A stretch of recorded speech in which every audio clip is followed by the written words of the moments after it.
Strike up the band so you can give. This is James Devine with the Music Ed Podcast, and today I have the privilege of having a former student of mine from many years ago in my life, but it probably doesn't seem like that many to her, Claire Dupre. She's a vocal person and a choir person has been her focus, and she's going to give us some tips on how to teach choir especially if you're a band director and don't have any experience. Claire, tell us in 1 to 2 minutes or so about you and your music journey. Well, I started teaching in Nebraska for a year, and I was always a choir person, wanted to teach choir. That first job was K-12, band and choir, and then general music. So I had to learn very quick how to teach band. um, then I moved to another place and again taught in a small school in Colorado, and they needed just secondary, but still band, orchestra, and choir, and guitar even. So I had to learn quickly again how to teach all those. Then I just met with a lot of other music teachers, especially in the rural areas, and majority of them were band people who just had choir tacked on in their job because they had to. And I noticed that a lot of them were kind of at a loss with how to teach sight reading, how to really train the ear from a vocalist perspective, how to teach good, healthy vocal technique. They might have been in a choir before, but they would just do just generic, basic stuff and wouldn't know how to bring it to the next level. And that's where I saw that, oh, maybe I can help out some of these band people, and then maybe they can help me with on the band side. That's an important thing because I think there's a lot of things for like band teachers who want to teach orchestra or band teachers who are adding guitar. But I'm not sure if I've ever seen, or very little that I've seen, of tips for band teachers who are finding themselves teaching choir. So I think it's very needed. So what would like a warm up look like in a choir class, say in a middle school or high school choir class? So I like taking the word warm up and applying it differently. A warm up for me is just stretching your voice out. So you go from your lowest to your highest, or highest to lowest. I generally like higher to lower first. Um, Getting the students to use their full range doesn't have to sound good. In fact, the sillier it sounds, the more fun the kids have. That I consider the warm up. Now, what people often think of as warm ups would be like la la la la la la la la la la la la la la, and so on. That I call vocal exercises, because the point of them is to develop a specific skill, just like long tones develop skills with band musicians. These vocal exercises help with singing and specific techniques as well. And in fact, in voice lessons and with choir and such, there are exercises that are comparable to long tones, fun fact. But we got a fancier term for it. We call it messa di voce. Say that one again. Messa di voce. Messa di voce. Yes. We gotta one up the band people by sounding fancier. And So that's just holding a note for a long time, increasing in volume, like crescendo, decrescendo, and really learning about control with that. And then there are a whole bunch of other exercises that you can do. So the one that you started with, I forgot. I know you said it wasn't called a warm up, but I forgot what you called it now, where you just go higher and lower. That it's really just a slide from your highest range to your lowest range, and that is the warm up. That is the warm up. And do you do that together? Like the whole class does it together, or is that something you just say, okay, now warm up your voices?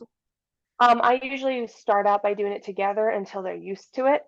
Once they get used to it, then they know, oh, I just need to do that. That's how I warm up. Ideally, you get the kids doing that as they walk into the classroom. That would be awesome, but I had never thought about it before, but especially the professional vocalists I know, I see them doing things like that when they're like getting ready to perform or getting ready to take the stage. So that's Mhm. interesting. But and you're right. I think most band directors would call the exercises that you're doing, that which was what I was familiar with from having taken choir. I would have Mhm. called that the warm up. Um, but that's good. So that's good to know that terminology with that. Now, what are some other things that you would think of doing in a choir that you think some probably band people would forget about? And this is something that both band and choir people forget about is sight reading and music theory. That is so important, and using solfege specifically for that sight reading. I would rather spend a good chunk of class time teaching kids how to read music than focus on repertoire because it'll pay off in the end. I can give them a new piece of music and be like, oh, I know how this sounds. Obviously, if you're there at a school for a long period of time, it pays off more. Um, if you're only there for a short time, you do what you got to do. Um, but yeah, so I would sight read in theory is extremely important, and a lot of people are so worried about getting their pieces ready for the concert instead of setting up the students for future success. I've seen that so much happen in band classes too. And the longer I teach, the more I spend on the fundamentals because I've seen that, just like what you said, it carries over into everything the students do, to the point I'm at now where it's almost half the class time is spent on doing things that will help us to become better, but not working on the repertoire. When I look back in my early days of teaching, it was probably like less than 5 minutes that we were spending on the exercises to really help us develop as musicians. Hmm. How do you teach the sight reading? So tell me kind of how that solfege transfers over. So I have tried many different sight singing courses. My favorite by far is the Jensen sight singing course. It's very simple, but very progressive, and it introduces new concepts very like one at a time to where you almost don't even realize you're learning something new, which is awesome. But first, what I do is I get the students familiar with the solfege scale. Do, re, mi, fa, sol, la, ti, do. We'll sing the scale normally like that until they have it ingrained in their brain. Then we'll do it different exercises. We'll do maybe an arpeggio, do, mi, so, mi, do. Or I might do thirds, do, mi, re, fa, mi, so, fa, la, and so on. All of these exercises I know you've done in band classes because you need to be able to play scales and such very easily on your instrument. The same thing with choir, though people don't often think to do that with choir because it's ear training, crazy ear training. You have to have your ear trained in order to perform well or sing well and learn new music, especially more difficult music. So I start by introducing solfege, getting them really familiar with it. Then I'm going to go into the sight singing course. I am a 100% advocate of movable do. Fixed do is the inferior system. It is movable do all the way. Movable do meaning do is based on the key you're in. So if I'm in the key of C, C is do. If I'm in the key of F, F is do. Fixed do means C is always do, D is always re, which throws off the ear training like nobody's business. I like So that better, that what you're talking yeah, about now, that movable do. I have no clue why people still use fixed do. I cannot see any benefit to it. It's redundant because if do is C, why not just call it C? Very redundant. So I like the movable do, which focuses on the tonality and the syllables themselves and the hand signs that go with the syllables actually help with intonation. and help you visualize, okay, do is a fist, just a plain old fist. That's a very solid hand sign. So when you see that fist, you know, I am home. I'm at my home note. That's do.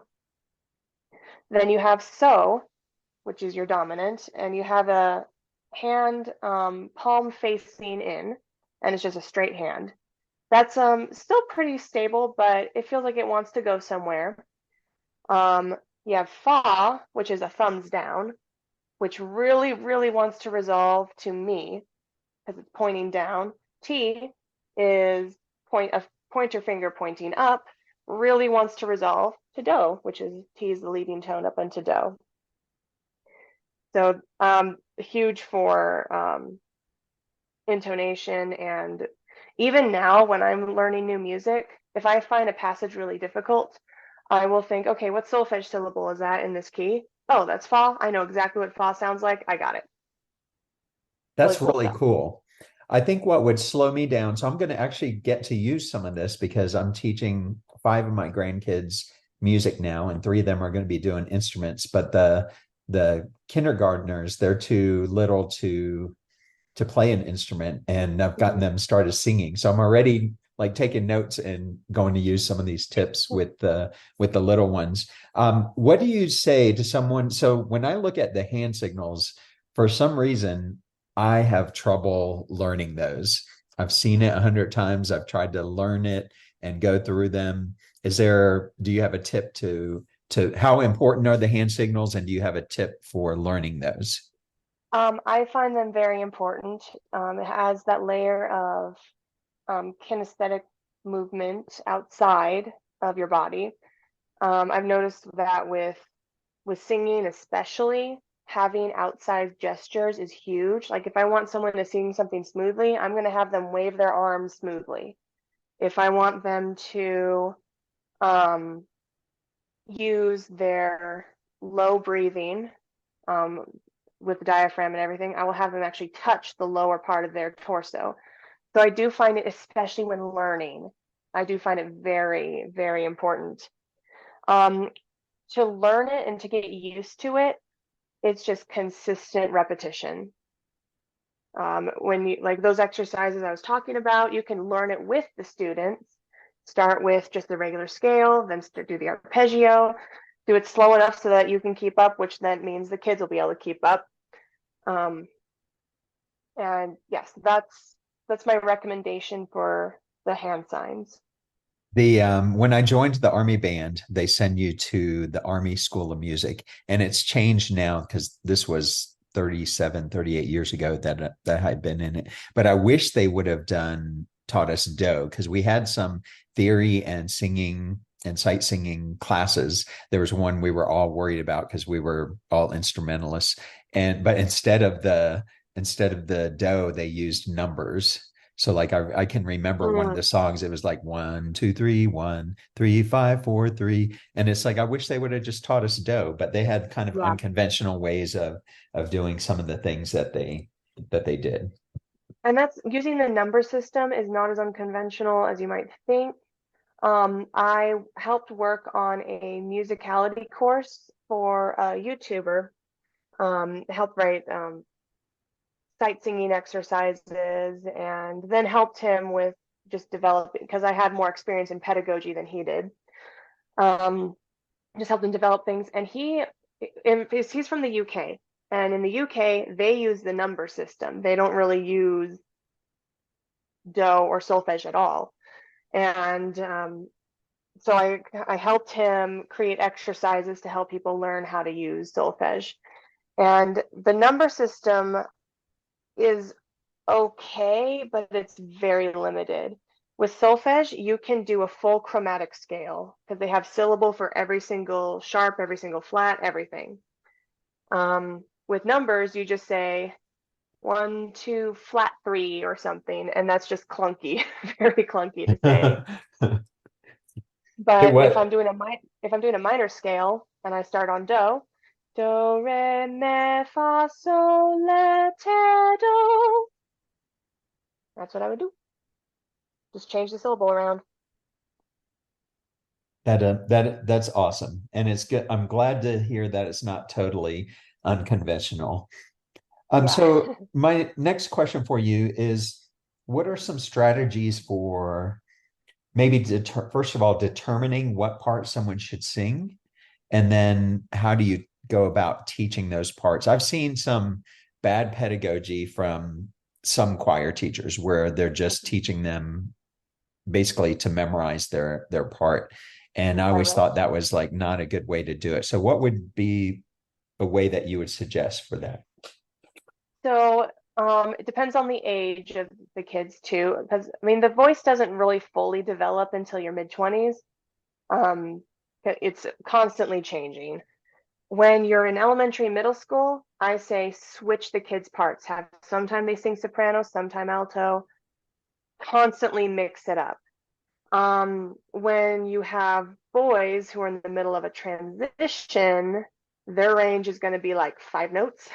So in that case, but there is music specifically written for middle school choirs with that small range. So, and oftentimes you can get a girl who can sing really low to help reinforce that part. And it's not too low for a female voice to sing.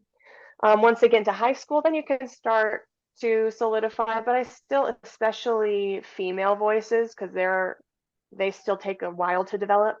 I recommend switching some around when you can. Um, Singing high is a skill that can be learned. Some people think, oh, I can't sing high. And then they're shocked when I start teaching them how high they can actually sing. Same with male voices too. Um, and I am really a huge advocate of exercising the full range, both high and low, no matter what part you're singing. If you're a bass, I want you up in that falsetto just to get used to you doing that. If you're a tenor, I want you to work on a gentle low tone without straining. Same with soprano and alto. We want to reinforce both ends of the range because if I reinforce my low end, that's automatically going to reinforce my high end because the techniques are very similar across the two range ends of the range. Um, but yeah, so that's my suggestion for placing people in voices. I don't want to just place them in a voice, especially when they're younger. Once they are past a certain age, ideally mid-20s, but most people aren't going to be teaching people in their mid-20s. um, that's when you can kind of solidify, okay, you are this voice part. But until then, sky's the limit.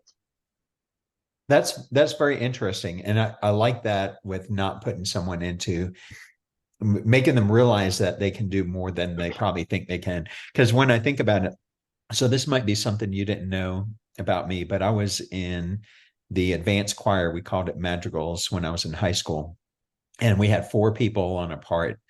Um, but I was doing things I never thought I could have done because I had a really good teacher. He taught us a lot about theory. He did all the things you're talking about with the warm up and the technical exercises and all that. And in fact, he was trying to get us to, I forgot what he called it, but like to be able to recognize a pitch.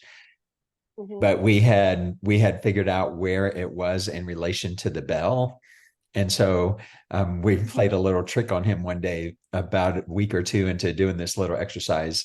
And once we had figured this out, we all found the pitch. And so he puts his hands up to direct us and says, okay, now sing that pitch. And we were spot on. And his eyebrows raised up. And then we told him our secret. Maybe we should have never told him that. But That's fun. it was a lot of fun. And my bucket list, I want to take lessons from you sometime. I know you give lessons, and we'll talk about that in a minute as well. Mhm, I have one last question for you, mhm, and let's suppose that I just graduated from a college music program. I was a band major or an orchestra major, and now I'm going to take my first job at a small town, and I am the K-12 music teacher, and I have zero choir experience. I mean, hopefully, music ed majors should get some singing experience in college, but some don't. So I show up and I've never sung a note in my life. What would be the first thing I should do, or what are some of the first things I should do to kind of get ready for that position? Well, if you've never sung a note in your life, then you've had a very bad music education, and that college should be ashamed of itself. Yeah. Yes. Because even when I was in college, every single music major, no matter what you were focused on, took oral skills, and you had to sing in solfege, and no matter what. And so I would say you were very, you should get your money back. That was a bad college experience. Um, if that happens, start singing immediately. Soon as you know you're teaching choir, start singing. Um, talk to other choir directors. Like when I realized I'm teaching band, would go to music educators conferences, and I went to all of the band sessions. And then when I started teaching orchestra, I went to all of the orchestra sessions. Consistently just keep learning more and more. And of course, even with your own, what you're like with choir, I'm still learning with choir and voice. I took voice lessons after I graduated college, and I feel like I learned more doing that. Granted, I didn't have repertoire I had to learn, it was just mostly technique. But I learned so much that I'm now applying to the voice lessons that I give. So that's my biggest recommendation, is start doing it. That is a lot of good advice right there. I know when before I taught orchestra, I never thought I could do it. Before I taught guitar, I never thought I could do it. So the choir is the only thing that I'm missing. I've taught everything else that I thought I couldn't do. I don't feel as uncomfortable about the thought of if a position ever opened up, or I took a position where I was doing choir, I don't feel as uncomfortable as I did that first time when I was teaching guitar and had never really touched a guitar.